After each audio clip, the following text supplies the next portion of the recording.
Imaginez un moment de silence absolu. Vous êtes seul, sans distraction, et vous dites 2 mots.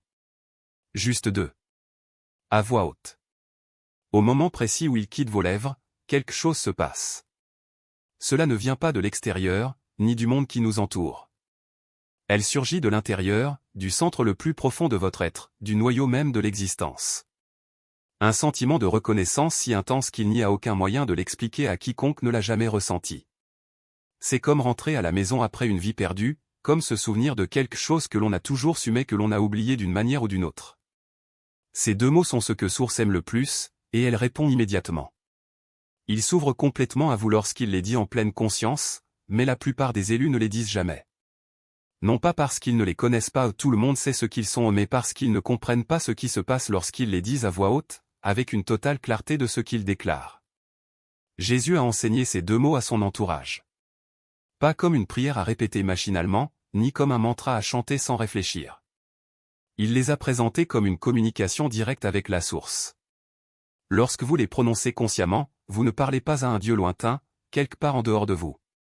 Vous ne demandez rien. C'est reconnaître qui vous êtes vraiment. Et la source répond. Toujours, immédiatement. Avec une vague de connaissance, de présence et de puissance qui envahit le moment où les mots sont prononcés. Mais il y a une raison spécifique pour laquelle la plupart des personnes spirituelles ne les disent jamais, même s'ils les connaissent intellectuellement, même s'ils les ont lus des centaines de fois. Les prononcer nécessite d'accepter quelque chose que beaucoup ne sont pas prêts à accepter à propos d'eux-mêmes. Vous étudiez les enseignements spirituels, peut-être depuis des années. Il a lu des textes gnostiques, a découvert la conscience monadique, l'unité divine. Comprenez le concept.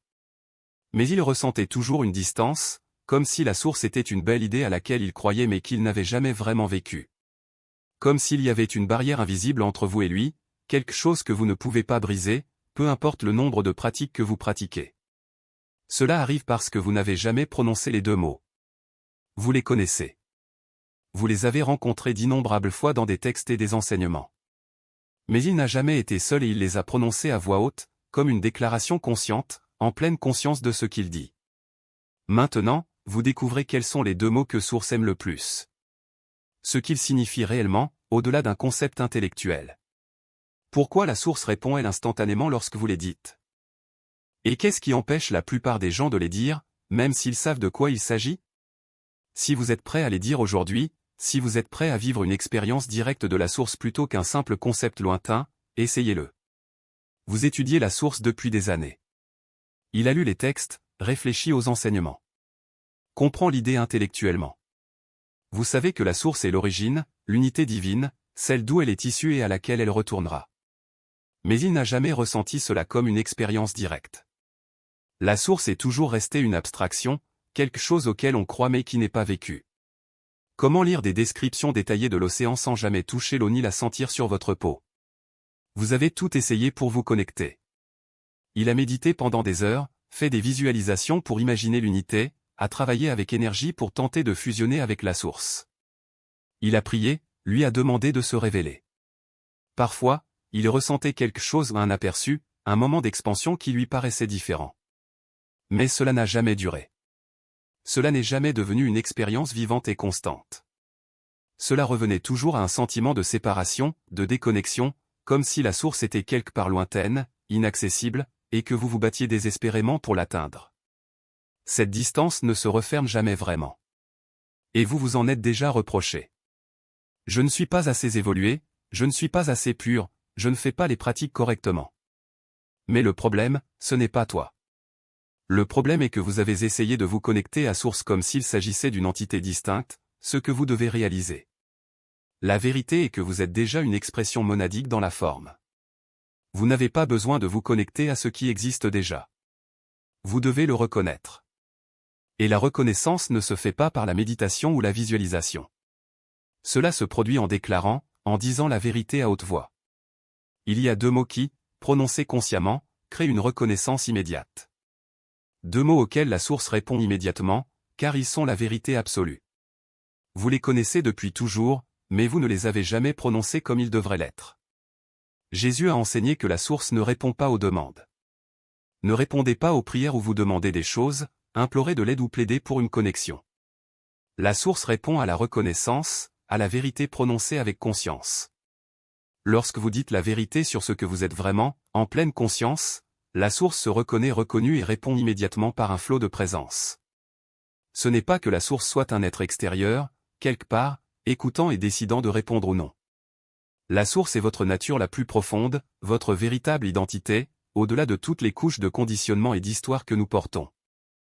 Lorsque vous dites à voix haute la vérité sur votre nature, en pleine conscience de ce que vous dites, vous dissolvez l'illusion de la séparation. La reconnaissance génère de l'expérience. Il ne s'agit pas de chercher, il s'agit d'essayer. C'est le reconnaître.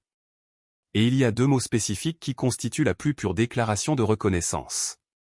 Deux mots qui, prononcés avec conscience, suscitent une réponse immédiate de la source car ils constituent la vérité absolue et indéniable sur qui vous êtes. Les deux mots que source aime le plus, les deux qui génèrent une réponse instantanée, à chaque fois, sont « je suis ». Comme ça. Deux mots. Tout le monde les connaît. Vous les avez entendus des milliers de fois. Mais vous devez comprendre ce que vous déclarez réellement lorsque vous les prononcez correctement. Je suis n'est pas le début d'une phrase. Je suis est une déclaration complète. Ce n'est pas « je suis ceci » ou « je suis cela ». C'est juste « je suis », point final. L'existence pure. Vous affirmez la seule vérité absolument immuable, l'existence elle-même. Vous existez. C'est tout. C'est tout. Et cette existence est la source. Il n'y a qu'une seule existence qui se manifeste en tout. Un seul être apparaissant sous toutes les formes. Un seul « je suis ». Lorsque Moïse demanda devant le buisson ardent quel nom il devait donner à cette présence, la réponse ne fut ni une description ni un titre. C'était « je suis ce que je suis ». Le nom de la source, le nom de Dieu, le nom de l'origine est « je suis ». Pas une description. Une identité. L'être pur s'identifiant comme étant. Et lorsque vous dites « je suis », en pleine conscience de ce que vous affirmez, vous ne faites pas une déclaration de votre ego selon laquelle vous êtes Dieu. C'est reconnaître que vous êtes une expression du seul « je suis » qui existe. Il n'y a pas de « je suis » séparé pour vous et un autre pour la source. Il n'y a qu'un seul « je suis » et c'est ce qui parle à travers vous maintenant. Lorsque vous dites « je suis » en pleine conscience, vous prononcez le nom de la source. Reconnaître votre nature comme votre nature. En déclarant la vérité, la source répond immédiatement, car vous venez de reconnaître ce qui a toujours été vrai. Et elle répond toujours à la vérité. Et répond non pas comme un concept lointain, mais comme la substance même de votre expérience. Ce n'est pas une métaphore poétique, ni une idée philosophique à débattre. C'est la réalité immédiate et tangible qui se révèle au moment où vous prononcez ces mots avec une présence totale. La résistance à dire « je suis » comme une déclaration absolue n'est pas seulement une peur de la responsabilité. C'est la peur de la liberté qui va avec. Parce que lorsque vous reconnaissez que votre existence est inconditionnelle, que rien d'extérieur ne peut vous définir ou vous limiter, vous reconnaissez également qu'il n'y a pas d'excuse. Il n'y a aucune justification à la douleur, au manque, à l'attente. Il n'y a rien à réaliser, car tout est déjà là. Et cela fait plus peur que n'importe quelle souffrance, car cela signifie qu'on ne peut plus se cacher derrière des histoires sur ce qui doit changer, ce qu'il faut réaliser, ce qui doit être sauvé. Vous êtes nu devant la vérité, vous l'êtes déjà. La plupart des gens préfèrent l'illusion de la séparation car elle offre un faux confort. Cela vous permet de vous voir comme un être en recherche, plutôt que comme un être déjà complet. Cela vous permet de demander, d'attendre, de dépendre, au lieu de simplement être. Mais quand vous dites « je suis », sans adjectif, sans qualification, sans condition, vous tuez cette illusion dans l'œuf. Vous ne dites plus « je suis ceci ou cela ». Vous dites « je le suis », point final. Et ce point est la frontière entre le monde des idées et la réalité vivante. Le pouvoir de ces deux mots ne réside pas dans ce que vous y ajoutez, mais dans ce que vous en retranchez. Chaque fois que vous dites « je suis heureux »,« je suis fort »,« je suis éclairé », vous dites en réalité « je suis limité à cela ». Vous mettez une clôture autour de votre existence. Mais lorsque vous dites simplement « je suis », vous affirmez l'illimité. Ce qui ne peut être nommé, car c'est la source même de tous les noms. Ce qui ne peut être décrit, car c'est l'origine de toutes les descriptions. Vous reconnaissez que votre existence n'est pas un état temporaire, ce n'est pas une expérience passagère, ce n'est pas quelque chose qui va et vient. C'est le substrat de tout ce qui est, toujours présent, toujours immuable. Et c'est pourquoi Source répond instantanément. Non pas parce que vous avez dit quelque chose de nouveau, mais parce que vous avez finalement arrêté de nier ce que vous avez toujours été. Ce n'est pas une récompense, c'est une reconnaissance mutuelle. Comme deux miroirs se faisant face, réfléchissant la même lumière infinie. Lorsque vous dites « je suis », la source n'est pas là pour écouter et approuver. Il est en vous et se reconnaît à travers vous. Et cette reconnaissance est l'expérience même de l'unité. Mais il y a un détail crucial, on ne peut pas dire « je suis » sans enthousiasme. Vous ne pouvez pas murmurer les mots comme si vous demandiez la permission. Vous ne pouvez pas les énoncer avec doute, comme si vous testiez une théorie. Vous devez les prononcer comme si vous énonciez un fait indéniable. En tant que personne qui déclare quelque chose de si évident qu'elle ne nécessite aucune explication. Comme quelqu'un qui respire parce que c'est aussi naturel que ça. S'il y a une hésitation, s'il y a un « mais » caché dans votre esprit, la réponse ne sera pas complète. Parce que la source ne répond pas à l'incertitude. Elle répond à la vérité. Et la vérité est simple, vous existez. Ni comme une idée, ni comme une possibilité, ni comme un projet en cours. Vous existez maintenant, à ce moment précis, indépendamment de tout. Et cette existence n'est pas la vôtre, c'est la source elle-même qui s'exprime. Lorsque vous dites « je suis », avec cette conscience, vous ne faites pas de déclaration sur vous-même. Vous permettez à la source de se déclarer à travers vous. Et à ce moment-là, quelque chose d'extraordinaire se produit, la séparation se dissout. Non pas parce que vous avez fusionné avec quelque chose d'extérieur, mais parce que vous avez finalement cessé de croire qu'il existe quelque chose d'extérieur avec lequel fusionner. La pratique de dire « je suis » n'est pas un exercice spirituel. Ce n'est pas une technique pour réaliser quelque chose. C'est un acte d'abandon, non pas à la source, mais à la vérité selon laquelle vous et la source n'avez jamais été séparés.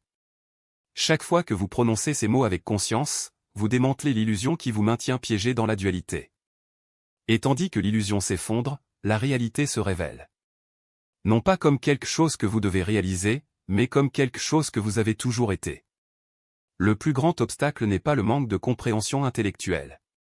C'est la résistance à accepter que vous êtes déjà tout ce que vous avez toujours recherché. Qu'il n'y a rien à conquérir, parce que vous êtes déjà l'exploit. Qu'il n'y a rien à sauver, parce que vous n'avez jamais été perdu. Qu'il n'y a rien à réaliser, parce que tu es déjà le chemin, la vérité et la vie. Lorsque vous dites « je suis » en pleine conscience, vous n'atteignez pas un nouveau niveau d'existence. Vous arrêtez simplement de nier le niveau auquel vous avez toujours été. Et c'est pourquoi la réponse est immédiate. Parce que la source n'attend pas que vous arriviez quelque part. Elle attend que tu arrêtes de faire comme si tu n'étais pas là. Chaque fois que vous dites « je suis », vous supprimez une autre couche de l'illusion. Et plus vous supprimez de couches, plus la vérité devient claire, vous ne faites pas partie de la source. Vous êtes la source et vous exprimez comme vous. Et cette expression n'est pas un rôle que vous jouez. C'est la nature même de la réalité qui se révèle à travers son existence. Puis, quand vous êtes prêt, quand il n'y a plus de doute, quand il n'y a plus de peur d'assumer la responsabilité, dites « je le suis ». Ni comme une prière, ni comme une affirmation positive, ni comme un mantra. Dites-le comme quelqu'un qui reconnaît l'évidence. Comme quelqu'un qui accepte l'inévitable. Comme quelqu'un qui s'abandonne enfin à la vérité qui a toujours été là, attendant d'être reconnu. Et quand vous le faites, n'attendez pas de réponse. Parce que la réponse est déjà vous. La réponse ne vient pas plus tard. Il apparaît au moment précis où vous le prononcez, avec la présence que vous pouvez déjà ressentir. Une connaissance qui inonde, une force qui vous ancre. La plupart des gens, même ceux qui comprennent cette vérité en théorie, ne prononcent jamais ces deux mots à voix haute, car les prononcer nécessite d'assumer une souveraineté absolue et la responsabilité qui en découle. Il n'y a pas de sauveur, il n'y a pas de force extérieure pour y remédier. Il n'y a que vous, la monade, qui prenez le contrôle de votre propre expérience. Mais quand on les dit enfin, tout change. La monade cesse d'être un concept lointain, quelque chose que vous cherchez à réaliser, et devient une expérience immédiate. Qui es-tu? Qu'est-ce que tu es? C'est là. Maintenant. Si aujourd'hui vous êtes prêt à prononcer ces deux mots, si vous êtes prêt à vivre l'expérience directe de la monade au lieu de continuer à chercher des réponses à l'extérieur, faites 3 choses sans tarder. Tout d'abord, déclarez ci-dessous « je parle à la monade » pour affirmer que vous utilisez ces mots comme une reconnaissance directe. Abonnez-vous ensuite au Code Divin et recevez des enseignements sur la façon de vivre comme une expression de la monade, plutôt que de rechercher des connexions externes dont vous n'avez plus besoin. Enfin, aimez ce contenu pour que d'autres personnes éveillées puissent retrouver ces deux mots et ressentir, elles aussi, la réponse immédiate de la monade. Faites les 3 choses maintenant. Éloignez-vous ensuite vers un endroit où personne ne vous interrompra. Devenez pleinement présent. Respirez profondément. Et, en pleine conscience de ce que vous déclarez, dites à voix haute, je le suis. Rien de plus. Rien de plus. Juste ces 2 mots comme une déclaration complète et regardez ce qui se passe. Une expansion instantanée. Une pression qui se dissout. La présence qui envahit. Un savoir qui émerge. C'est la monade qui répond. C'est la source qui reconnaît la vérité qui a été dite. Vous n'êtes pas quelque chose de séparé de la monade, essayant de vous connecter avec elle. Vous êtes la monade qui s'exprime. Parler. Reconnaître. Vivant.